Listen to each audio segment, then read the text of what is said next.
বর্ধমান জেলা আদালতে আগ্নেয় অস্ত্র নিয়ে গোটা দিন ঘুরে বেড়ালেন এক ব্যক্তি। পরে অবশ্য পুলিশ তাকে ধরে ফেলে। পরে তাকে আদালতেও পেশ করা হয়। এই ঘটনায় নিরাপত্তাহীনতায় ভুগছেন বর্ধমান জেলা আদালতের আইনজীবীরা। জানা গিয়েছে ধৃতের নাম শেখ রেজ্জাক, বয়স 28 বছর, কলকাতার ট্যাংরা থানা এলাকার বাসিন্দা সে। ধৃতকে প্রাথমিক জিজ্ঞাসাবাদ করে পুলিশ জানতে পেরেছে একটি ডাকাতির ঘটনায় অভিযুক্ত ফিরোজ খান অজয় দাসের এদিন মামলা ছিল বর্তমান আদালতে ফার্স্ট ট্র্যাক সেকেন্ড কোর্টে। ফিরোজ, অজয় তারা রেজ্জাকের পুরনো বন্ধু। তারা বর্তমানে বর্ধমান কেন্দ্রীয় সংশোধনাগারে বন্দী রয়েছে। শুক্রবার তাদেরকে ডাকাতি কেসে আদালতে নিয়ে আসা হয়েছিল। পুলিশ সূত্রে জানা গিয়েছে যে এই ঘটনার সঙ্গে যারা সাক্ষী ছিল মূলত তাদেরকে মারার লক্ষ্য ছিল রেজ্জাকের। সেই কারণেই সে পিস্তল নিয়ে এসেছিল। যদিও সাংবাদিকদের সামনে রেজ্জাকের দাবি সে পুরনো বন্ধুদের সঙ্গে শুধুমাত্র দেখা করতে এসেছিল।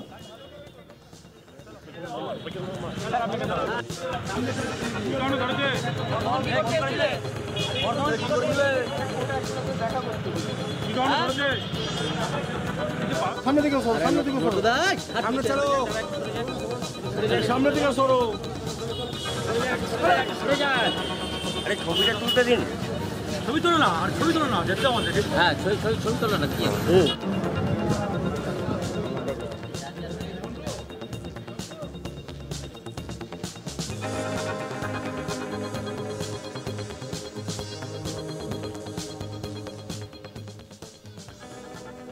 ধৃত শেখ রেজ্জাক কি বলছেন শোনাবো আপনাদের।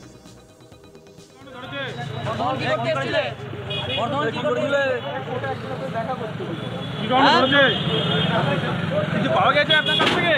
না না, এমনি এমনি ধরে যায়। এমনি ধরেছে নাকি? কি কারণে ধরলো? কি কারণে ধরেছে?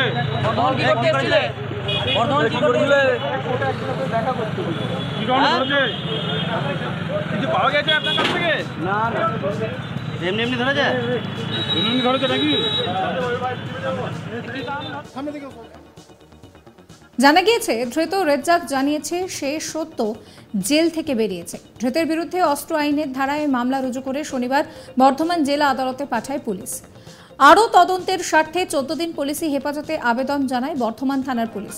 পুলিশ সূত্রে জানা গিয়েছে গোপন সূত্রে খবর পেয়ে শুক্রবার বর্ধমান থানায় খবর আসে শেখ রেজ্জাক নামে কলকাতার এক কুখ্যাত দুষ্কৃতী বর্ধমান আদালত চত্বরে রয়েছে। পুলিশের বিশেষ বাহিনী আদালতের পাশে টাউন স্কুল থেকে রেজ্জাককে গ্রেফতার করে। রেজ্জাককে ধরতে পুলিশকে রীতিমতন ধস্তাধস্তি করতে হয়। তখনই তার পকেটে থাকা আগ্নেয় অস্ত্রটি বার করার চেষ্টা করলে পুলিশ কর্মীরা তা ছিনিয়ে নেয়। এরপর তাকে আটক করে বর্ধমান থানার পুলিশ এবং তাকে নিয়ে আসা হয় বর্ধমান থানায়। শনিবার 6 জুলাই তার বিরুদ্ধে অস্ত্র আইনে মামলা রুজু করে আদালতে পাঠানো হয়। এই বিষয়ে বর্ধমান জেলা আদালতের বার অ্যাসোসিয়েশনের সহসভাপতি সঞ্জয় ঘোষ জানান, কোর্ট চত্বরের ভিতরে এই রকম আগ্নেয় অস্ত্র নিয়ে ঘোরাফেরা করায় যথেষ্ট আতঙ্ক ছড়িয়েছে। ওই ব্যক্তি সারা দিন এইভাবেই ঘুরেছেন। তিনি বলেন যে আমি জানতে পারলাম এই ব্যক্তি সাজাপ্রাপ্ত আসামির সঙ্গে ইনি কোর্ট থেকে বেরিয়েছেন। কি বলছেন আইনজীবী সঞ্জয় ঘোষ শোনাবো। 3টে সাড়ে 3টে নাগাদ হঠাৎ পুলিশের যারা এখানে ডিউটি ছিলেন প্লাস বর্ধমান থানার পুলিশ একজন ব্যক্তিকে জাস্ট কোর্টের বাইরেই কোর্টের গেটটার পরেই তাকে অ্যারেস্ট করে এবং যখন অ্যারেস্ট করে তাকে চেপে ধরে 4-5 জন পুলিশ মিলে ঘিরে ধরে এবং তা করতে করতে আমাদের এখানকার উকিলবাবুরা বা ইয়েরা ছুটে যান। কী ব্যাপার, হঠাৎ কী ব্যাপারটা হচ্ছে।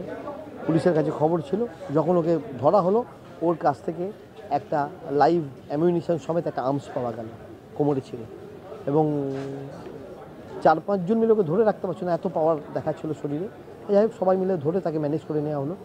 তারপর পুলিশ তাকে অ্যারেস্ট করলো।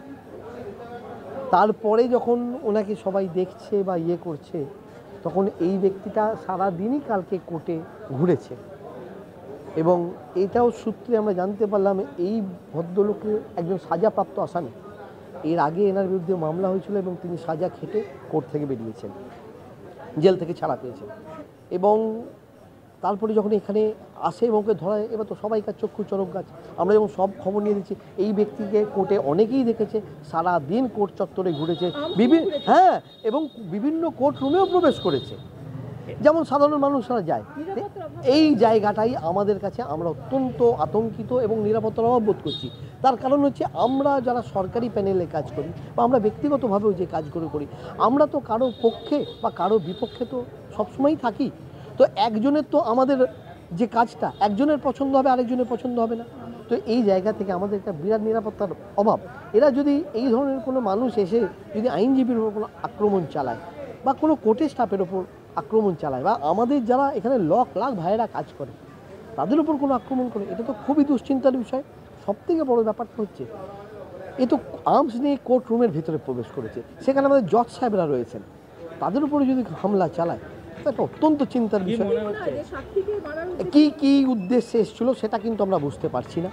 আস্তে আস্তে যেহেতু ওকে পুলিশ অ্যারেস্ট করে নিয়ে গেছে, সেহেতু পুলিশ অথরিটি জিজ্ঞাসাবাদ করছে, অরিজিনাল তথ্য আরও জানা যাবে। আজকে ওকে কোর্টে প্রডিউস করেছে, আবার হয়তো পুলিশ ওকে রিমান্ডে নেবে, বিশদটা পুরো জানা যাবে। ওনার এই নিয়ে আমার কলিগ সুজাতা মেহরার একটি রিপোর্ট দেখাবো। দেখো, শুক্রবার বিকেলবেলা বর্ধমান আদালত চত্বরে সকলেই খুব ব্যস্ত। সেই সময় কিন্তু পুরো ফিল্মের দৃশ্য উঠে এলো আদালত চত্বরের ঠিক গেটের বাইরে, এবং যেটা দেখা গেল যে পুলিশ এক ব্যক্তির সঙ্গে ধস্তাধস্তি করছে এবং তারপর তার পকেট থেকে বেরিয়ে এলো পিস্তল। যে ব্যক্তিকে ধরা হলো সেই ব্যক্তি ওই আদালত সংলগ্ন যে দোকান রয়েছে গুমটি পান বিড়ির দোকান, সেখানে কিছু কিনছিল। সেই সময় কিন্তু পুলিশ এসে তাকে ধরে। পরবর্তী ক্ষেত্রে দেখা যায় তার পকেট থেকে আগ্নেয়াস্ত্র উদ্ধার করতে পুলিশকে, এবং এই ঘটনাকে ঘিরে চাঞ্চল্য ছড়িয়ে পড়ে। যথেষ্ট ধস্তাধস্তি করতে হয় পুলিশকে তাকে ধরার জন্য, এবং তারপর যথারীতি কয়েকজন মিলে কিন্তু তাকে নিজেদের কবজায় আনতে পারে।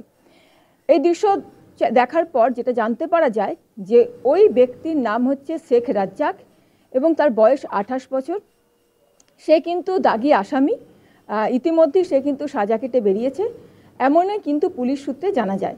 এবং পরবর্তী ক্ষেত্রে শনিবার দিন বর্ধমান আদালতে তাকে নির্দিষ্ট ধারায় মামলা রুজু করে, অর্থাৎ অস্ত্র আইনে মামলা রুজু করে তার বিরুদ্ধে তাকে বর্ধমান আদালতে পেশ করে বর্ধমান থানার পুলিশ। এই যে বর্ধমান জেলা আদালত, এই আদালত কিন্তু হচ্ছে প্রতিদিন বহু মানুষ আদালত চত্বরে আসেন তাদের বিভিন্ন মামলা সূত্রে, বিভিন্ন কাজের সূত্রে।